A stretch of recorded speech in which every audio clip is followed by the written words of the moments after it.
Friends, welcome to my channel Aswad Anandacha. आज हम लोग angles and pair of angle ये जो चैप्टर पढ़ा है उसके ऊपर हम लोग रिवीजन करेंगे। What is angle? एंगल क्या होता है? Two rays share a one common end point is called angle. Two rays है, टू रेज क्या करते हैं? एक कॉमन एंड पॉइंट शेयर करते हैं, उसे क्या कहते हैं हम लोग? एंगल। यहाँ पे OP एक रे है, OQ एक रे है, तो उन दोनों ये दो रेज है, उनका एक कॉमन पॉइंट है, एंड पॉइंट है O, तो उसे हम लोग क्या कहते हैं? एंगल कहते हैं। कॉमन एंड पॉइंट कौन सा हो गया? O हो गया। और टू रेज कौन से हो गए? OP OQ। The interior and exterior of an angle. यहाँ पे इंटीरियर पॉइंट कौन से होते हैं, एक्सटीरियर पॉइंट्स कौन से होते हैं, और आर्म के ऊपर पॉइंट्स कौन से होते हैं वो पढ़ेंगे। देखिए यहाँ पे ये जो एंगल है PQR, ये एंगल है। एंगल के अंदर की तरफ जितने भी पॉइंट्स रहेंगे वो कौन से रहेंगे? इंटीरियर पॉइंट रहेंगे।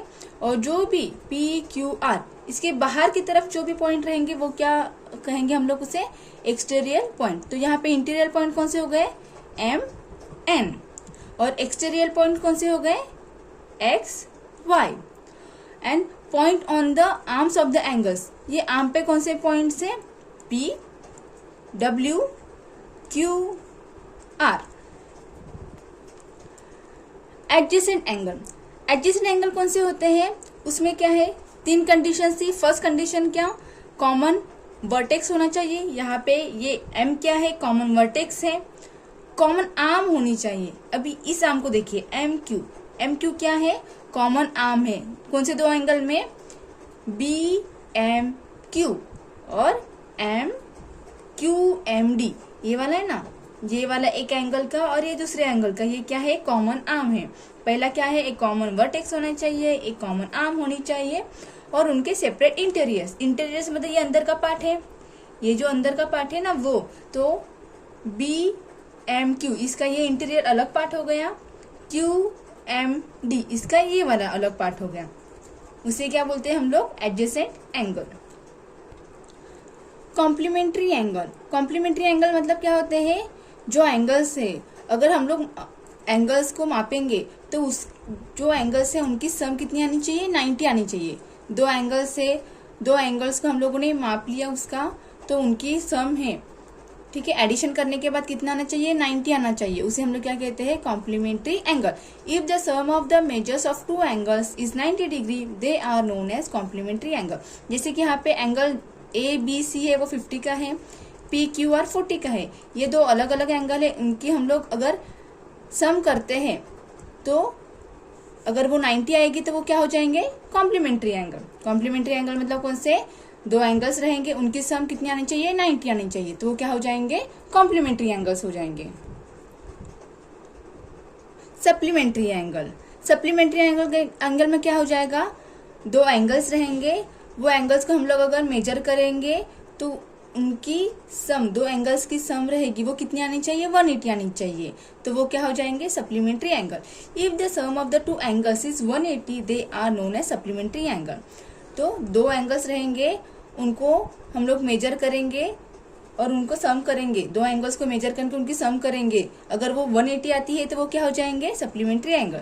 यहाँ पे PQR 110 है, MNT ये 70 है। इन दोनों को हम लोग ऐड करेंगे, सम लेंगे इन दोनों की, अगर वो 180 आती है तो वो क्या है? सप्लीमेंट्री एंगल है। तो देखिए ये वाले सप्लीमेंट्री एंगल है। तो सप्लीमेंट्री एंगल में क्या होता है? दो एंगल्स रहेंगे, उनकी सम 180 आएगी तो वो क्या हो जाएंगे? Supplementary angle. Opposite ray. Opposite ray किसे कहते हैं हम लोग? तो अपोजिट रे में क्या होता है? एक कॉमन ओरिजिन रहता है और वो लोग एक स्ट्रेट लाइन फॉर्म करते हैं, उसे हम लोग क्या कहते हैं? Opposite ray. यहाँ पे देखिए रे BC है और रे AB है, ठीक है। तो BC एक अलग रे है और AB एक दूसरा रे है, तो इन दोनों का एक कॉमन ओरिजिन है। B क्या है? कॉमन ओरिजिन है। और ये देखिए ABC मतलब इन्होंने एक स्ट्रेट लाइन फॉर्म की है, तो ये क्या है? अपोजिट रेज है।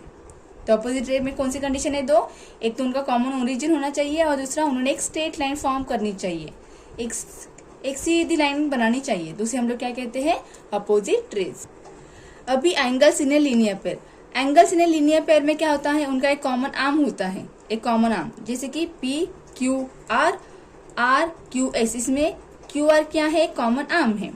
Other other arms form a straight line, और जो दूसरे आर्म्स है जैसे कि यहाँ पे पी क्यू एक आर्म है और क्यू एस एक दूसरा आर्म है, इन्होंने क्या किया, एक स्ट्रेट लाइन फॉर्म की है, एक स्ट्रेट लाइन बनाई है, ठीक है। तो उसे हम लोग क्या कहते हैं, angles in a linear pair. तो ये क्या हो गए, लीनियर पेयर एंगल हो गए, कौन से, P Q R, R Q S.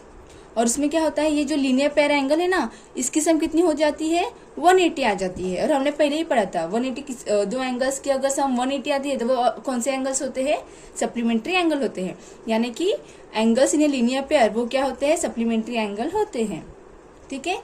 इसमें कौन से कंडीशन है, पहले कॉमन आर्म होनी चाहिए, और जो अदर्स आर्म है उन्होंने एक स्ट्रेट लाइन फॉर्म करनी चाहिए, और इनकी सम कितनी आती है, 180 आती है। जो angles in a linear pair है वो क्या होते हैं, सप्लीमेंट्री एंगल होते हैं।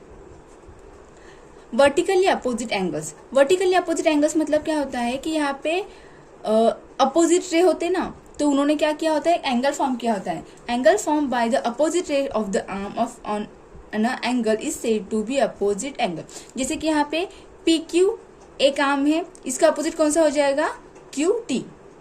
दूसरा कौन सा है, क्यू आर, इसका अपोजिट कौन सा हो जाएगा, क्यू एस। अभी यहाँ पे देखिए ये पी क्यू क्यू आर, इन्होंने क्या किया, एक आर्म फॉर्म किया है।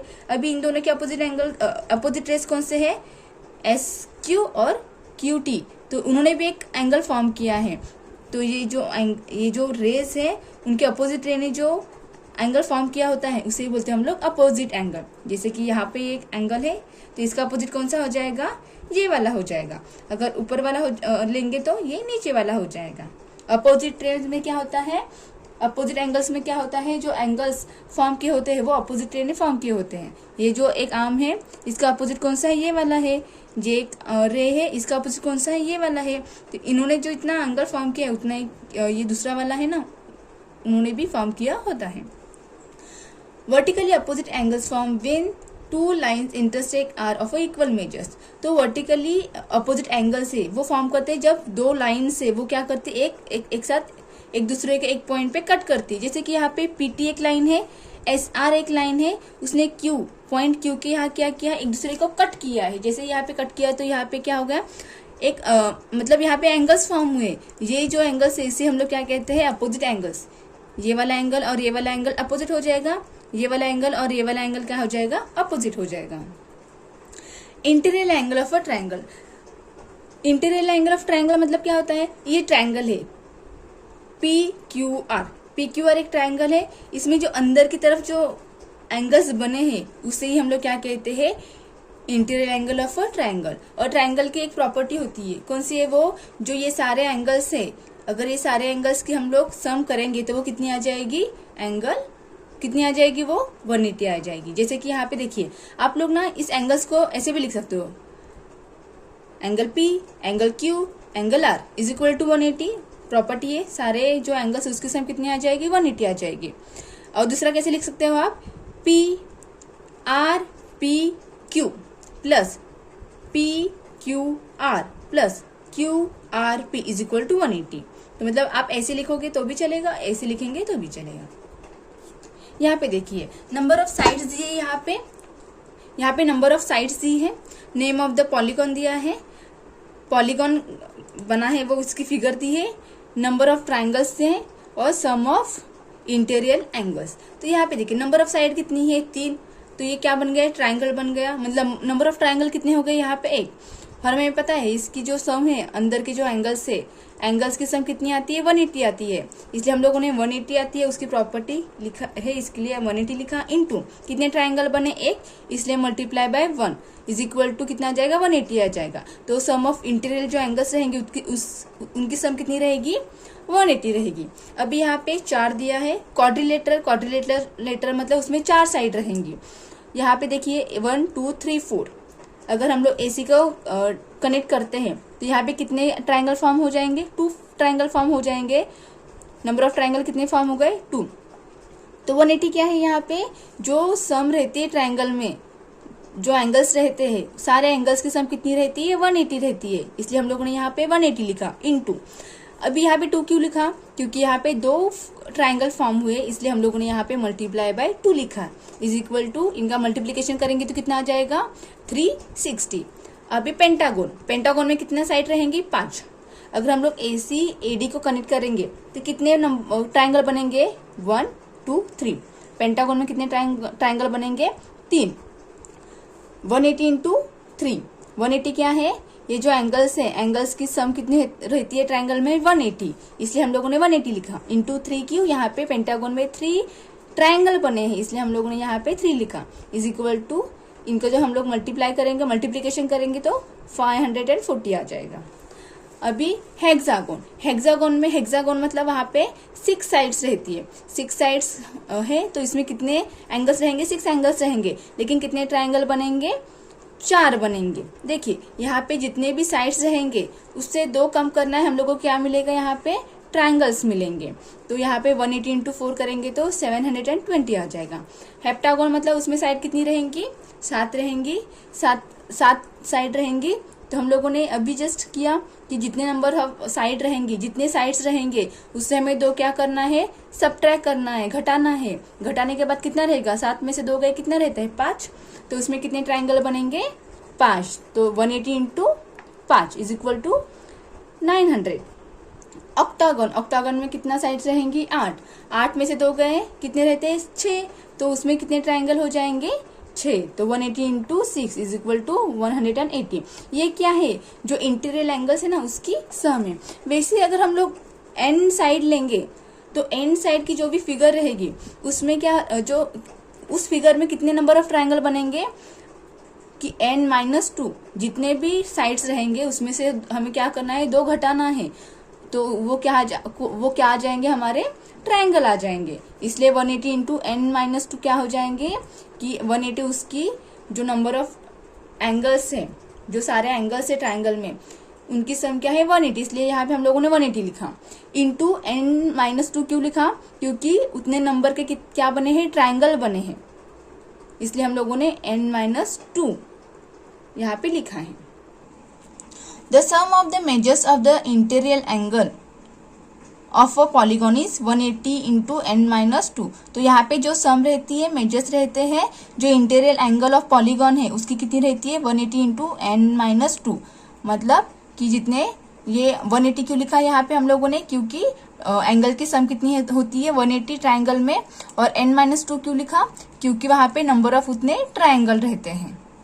n क्या है? n side, number of side है, कितनी उस फिगर में साइड है। The exterior angle of a triangle. अब एक्सटीरियर एंगल ऑफ ट्राइंगल कौन से रहते हैं? देखिए यहाँ पे ये साइड्स हैं AB, BC और AC। ये क्या साइड्स है? हम लोग इस साइड को क्या करते हैं? एक्सटेंड करते हैं, थोड़ा बढ़ाते हैं। बढ़ाने के बाद जो एक एंगल फॉर्म होता है, तुरंत जो इंटीरियर एंगल है ना उसके बाजू में ही एक एंगल फॉर्म होता है, तो उसे हम लोग क्या कहते हैं? Exterior angle. जैसे कि यहाँ पे देखो, ये लाइन ये साइड हम लोगों ने एक्सटेंड की है तो ये यहाँ पे बन गया। ये साइड ये एक्सटेंड करेंगे तो यहाँ पे बन जाएगा। ये साइड एक्सटेंड की तो ये यहाँ पे बन जाएगा। मतलब कि क्या है? साइड एक्सटेंड करने के बाद जो एक एंगल फॉर्म होता है तुरंत एडजेसेंट इंटीरियर एंगल के बाजू में ही, उसे ही हम लोग क्या बोलते हैं? Exterior angle. और ये कैसे रहते हैं? लीनियर पेयर में रहते हैं। अभी the property of an exterior angle of a triangle. The measure of an exterior angle of a triangle is equal to the sum of the measures of its remote interior angles. इसका मतलब क्या है? कि जो ये जो angle बना है, जो एक्सटीरियर एंगल बना है, वो इक्वल टू किसके रहता है? ये जो एंगल है ना x और y, मतलब ये 2 एंगल की सम करेंगे, ये 2 एंगल की सम करने के बाद जितनी भी वैल्यू मेजर आएगा तो वो क्या रहेगा? ये एक्सटीरियर एंगल रहेगा। जो ये एंगल से इनका सम करने के बाद जो भी वैल्यू हमें मिलेगी वो किसकी रहेगी? एक्सटीरियर एंगल की रहेगी। फ्रेंड्स, अगर ये आपको वीडियो पसंद आई तो आप शेयर करें, सब्सक्राइब करें और लाइक करें, और कमेंट करने के लिए मत भूलिएगा। Thank you for watching.